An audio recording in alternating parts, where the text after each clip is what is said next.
somewhere over the Baltic Sea, 1983. A Soviet MiG-25 Foxbat is climbing hard at full afterburner. Its pilot has been scrambled on an emergency intercept order. His target is flying at 72,000 feet, 22 kilometers above the Earth, at Mach 3. The Foxbat is one of the most powerful interceptors ever built, designed for exactly this moment, built to kill exactly this threat. The pilot climbs to 62,000 feet. He can see the contrail above him, a thin black silhouette cutting through the upper atmosphere. 3,000 meters of open sky between him and his target. He fires nothing. He disengages. He turns back toward the Soviet Union, because there's nothing he can do.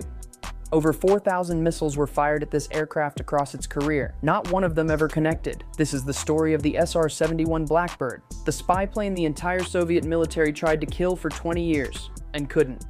To understand why the Soviets couldn't stop the Blackbird, you first need to understand what it replaced. In the early 1950s, America's primary tool for photographing Soviet military installations was the Lockheed U-2, a high-altitude reconnaissance aircraft, fragile, slow, subsonic, but capable of flying at 70,000 feet, an altitude initially thought to be beyond the reach of Soviet air defenses. Initially thought, on May 1, 1960, CIA pilot Francis Gary Powers was flying a U-2 over the Soviet Union when a Soviet SA-2 surface-to-air missile struck his aircraft at that altitude. He survived. His aircraft did not. The Soviets had closed the gap, and the United States had a crisis. Their primary intelligence-gathering platform, the one they had been using to photograph Soviet missile sites, military bases, nuclear facilities, was now vulnerable, not theoretically.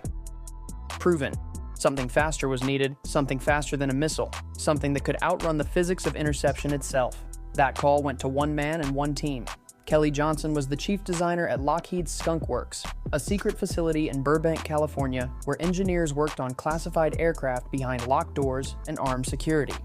Johnson had already built the U-2. He knew the problem better than anyone. His solution was not incremental. It was a complete reinvention of what an aircraft could be. The design he produced, initially designated the A-12, later developed into the SR-71, would cruise at Mach 3.2 at altitudes above 85,000 feet, sustained, not in a brief burst, sustained for hours at a time. At those speeds, friction alone heats the airframe to over 600 degrees Fahrenheit. Aluminum melts, steel deforms.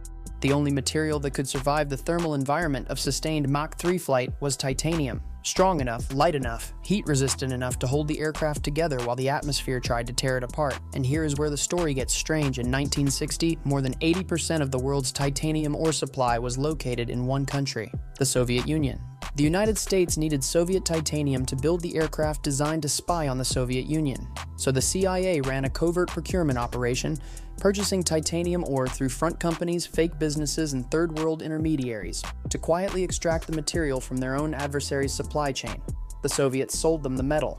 They never knew what it was going to be used for. Building the Blackbird required solving problems that had never been solved before. At Mach 3, air molecules don't flow around an aircraft smoothly. They compress, they heat, they create pressures that conventional engine designs cannot tolerate. Pratt & Whitney built the J58 engine, a hybrid design that operated as a conventional turbojet at lower speeds and transitioned into a ramjet configuration at supersonic cruise. The engine ran continuously in afterburner during high-speed flight. Its turbine blades operated at temperatures that caused the manufacturer to issue a formal warning to pilots. Beyond 800 degrees Fahrenheit, all bets are off. The engine could come apart. Pilots pushed past that limit regularly. The fuel itself required a new formulation. Conventional JP4 jet fuel would ignite spontaneously at the skin temperatures the Blackbird generated. A new fuel, designated JP7, had to be developed specifically for this aircraft. JP7 was so stable it was nearly impossible to ignite. Technicians used a chemical additive called triethylborane just to start the engines, and because the fuel tanks expanded and contracted so dramatically with the heating and cooling cycle of each flight, the tanks leaked on the ground. Every time the Blackbird took off, it trailed a visible vapor from fuel dripping through the seams. Crews learned to refuel immediately after takeoff, once the airframe had heated to operating temperature and the panels had expanded to seal. This was not an aircraft, it was a flying chemical reaction. The first operational SR-71 was delivered to the Air Force on January 7, 1966. Its official top speed was listed as Mach 3.32 at 85,000 feet. Test pilot Jim Eastham, in a classified incident, reportedly pushed one to Mach 3.56 in a dive. In cruise, Mach 3.2, the Blackbird was covering 1 mile every 1.6 seconds. At that speed, the aircraft crossed the continental United States from Los Angeles to Washington, D.C. in 1 hour and 4 minutes. On March 7, 1990, in a publicly acknowledged record run, a Blackbird flew from the west coast to the east coast, 2,404 miles free in 68 minutes and 17 seconds. No aircraft has ever matched that. Not then, not now. The Soviets understood what they were facing, and they spent years building a response. The MiG-25 Foxbat was developed specifically to counter American high-speed, high-altitude aircraft. On paper, it could reach Mach 3.2. In practice, the Soviet Air Force restricted its maximum speed to Mach 2.8, because flying above that limit risked destroying the engines. The Blackbird cruised at Mach 3.2 continuously. The math was simple. The MiG-25 couldn't reach the Blackbird's altitude at its operational speed, and if it somehow got close, the Blackbird was already accelerating away. Soviet MiG-25 pilot accounts from the era describe the frustration in clinical detail. A pilot would climb to 62,000 feet, the limit of what the aircraft could safely reach, and watch the Blackbird's contrail at 72,000 completely out of range, moving faster than anything the interceptor could match. They would close to within visual range, they could see it, and they had to disengage every time. Soviet ground radar stations would track the SR-71. Missile batteries would acquire it. Fire solutions would be calculated. Launches would occur. The standard evasive maneuver for a Blackbird crew was not to jink, dive, or deploy countermeasures. It was to push the throttles forward.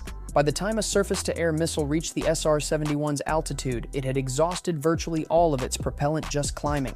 It had no energy left to maneuver. It could only continue on its ballistic arc while the Blackbird pulled away beneath the stars. Over 4,000 missiles, over 30 years of operations, 0 hits, but the program was not without danger. On June 29, 1987, a Blackbird on a Baltic Express mission flying a classified route along the Soviet coastal border suffered a catastrophic engine explosion at 66,000 feet. The aircraft immediately lost altitude. It turned, violating Swedish airspace, searching for the nearest safe destination. What happened next was classified for 31 years. 4 Swedish Air Force pilots flying JA-37 Viggen fighters were scrambled to intercept the intruder in their airspace. They found the Blackbird in obvious distress, bleeding altitude. An American crew in a compromised aircraft over neutral territory with Soviet MiG-25s already tracking the situation from the edge of Soviet airspace. The Swedes recognized what was happening. Instead of treating the aircraft as a hostile, they formed up around it. 4 Viggen fighters, escorting the damaged Blackbird through Swedish airspace, shielding it from any Soviet attempt to approach the crippled spy plane.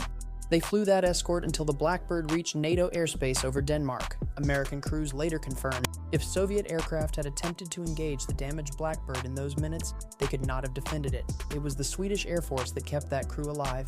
The incident was declassified in 2018. The Air Force awarded the Swedish pilots air medals for their intervention, a classified act of extraordinary professional courage. Finally acknowledged 31 years later, the Soviets never stopped trying to develop a counter. The MiG-31 Foxhound, introduced in the 1980s, was a genuine leap forward. A new radar, new missiles, better altitude performance than the MiG-25. Soviet pilots were required to launch their intercept exactly 16 minutes after receiving an initial contact alert using a thermal channel in their targeting systems to track the Blackbird's heat signature. Some Soviet accounts describe getting close, getting missile solutions, having the system announce attack, running through the firing sequence, and watching the Blackbird disappear from their targeting systems before the missile could reach it. The gap was real. The technological gap between what the Soviets could intercept and what the Blackbird was doing never fully closed, not in 30 years. And yet, the Blackbird was retired, not because it was defeated, not because the Soviets figured it out, for 2 reasons that had nothing to do with Soviet air defenses. The first was satellites. By the late 1980s, American reconnaissance satellites had become capable enough to photograph Soviet installations without risking an aircraft or crew. A satellite couldn't be shot down with a surface-to-air missile. It didn't need a pilot. It didn't need JP-7 or titanium or a crew in pressure suits. The second was money. Air Force Secretary Edward Aldridge estimated that the cost of operating the SR-71 fleet could instead fund and maintain 2 full tactical fighter wings, nearly 50 aircraft, for a single reconnaissance platform that satellites were increasingly duplicating. On November 22, 1989, the SR-71 program was officially terminated. The final Blackbirds departed Kadena Air Base in Okinawa in early 1990. They were decommissioned at Beale Air Force Base in California. Briefly revived in the mid-1990s for a limited number of missions, the Blackbird flew its final operational sortie in 1998 and was permanently retired in 1999. 33 years of service, over 4,000 missiles fired at it. 0 loss to enemy action. The record stands alone in military aviation history. On March 7, 1990, before the Blackbird's final retirement, Lieutenant Colonels Raymond Yalding and Joseph Vita flew the last official record run, Los Angeles to Washington in 1 hour and 4 minutes. The aircraft was then flown to the Smithsonian Institution in Washington, D.C., where it was turned over as a museum piece. It landed at Dulles International Airport. It's taxied to a stop, and the crew climbed out. The fastest crewed air-breathing aircraft in history, delivered to a museum the same way a retired executive delivers a company car. The SR-71 Blackbird still holds every record it set. No aircraft has flown faster, not operationally, not in sustained level flight, not with a crew aboard. The Soviet Union spent enormous resources, billions of rubles, years of engineering work, the entire design philosophy of their fastest interceptors, trying to solve the Blackbird problem. They never solved it. And here's the part that nobody talks about. The titanium that made all of this possible, the metal that allowed the Blackbird to survive temperatures that would destroy any other aircraft, came from Soviet mines. Purchased through CIA front companies, bought and shipped out of the Soviet Union without anyone on the Soviet side understanding what it was going to become. The Soviets literally helped build the aircraft they spent 20 years trying to destroy. The message was clear. Some technological gaps cannot be closed from the outside. The Blackbird proved that. Subscribe if you want more stories about the classified programs, the secret engineering breakthroughs, and the aircraft that change what warfare means, even if most people never heard of them. The new episodes every week. Drop it in the comments. What do you think eventually replaces the Blackbird? Is the SR-72 real, or has the mission already moved to space? Every comment gets read. See you in the next one. Tay.